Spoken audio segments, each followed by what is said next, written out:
কি বলবো ভাই, একের পর এক দুঃখের সংবাদ আসছে ফুটবলকে নিয়ে। গতকাল ম্যাচে বায়ার্ন মুনিখ ভার্সেস পিএসজি ম্যাচটার মধ্যে প্রায় হাফ টাইমের পর জামাল মুসির ইনজুরিটা নিয়ে আজকে কথা বলবো।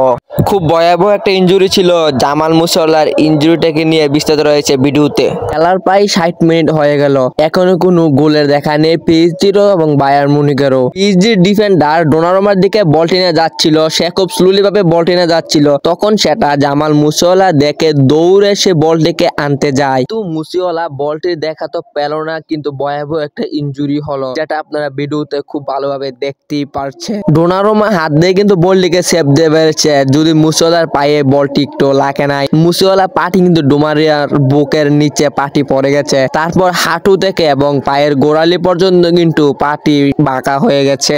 এটা খুব দুঃখজনক যে ফুটবল ফ্যানদের জন্য খুব একটি কষ্টজনক। একের পর এক দুঃখের সংবাদ আসতেই চলেছে। কিছুদিন আগে মারা গেছে পর্তুগিজ ফুটবলার দিয়াগো জোতা, তারপর মারা গেছে চীনের 10 নম্বর জার্সি পরা আল হিলি স্ট্রাইকার, ইসরায়েলের এক হামলায় মারা যায়। একের পর এক দুঃখের সংবাদ আসছে ফুটবলে। জামাল মুসিয়ালার বয়সটা কিন্তু তেমন নয়, এই অল্প বয়সে কিন্তু তার ক্যারিয়ারটা পুরো নষ্টের পথে। এই ভয়াবহ ইনজুরিটা তাকে আবার কতদিন ভোগায় নেইমারের মতন সেটা কেউ বলতে পারবে না। ইনজুরিটা কিন্তু তার ক্যারিয়ারও শেষ হয়ে যেতে পারে।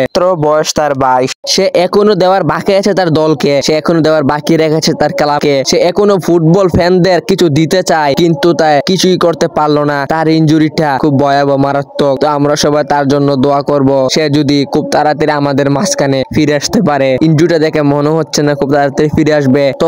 তখন আমরা ফুটবল ভক্তরা চাই সে তাড়াতাড়ি ফিরে আসুক। আমরা চাই না সে নেইমারের মতন অবাগা হয়ে বসে থাকুক, আমরা চাই না সে ফুটবলের খেলা দেখুক, আমরা তাকে সবসময় মাঠে দেখতে চাই।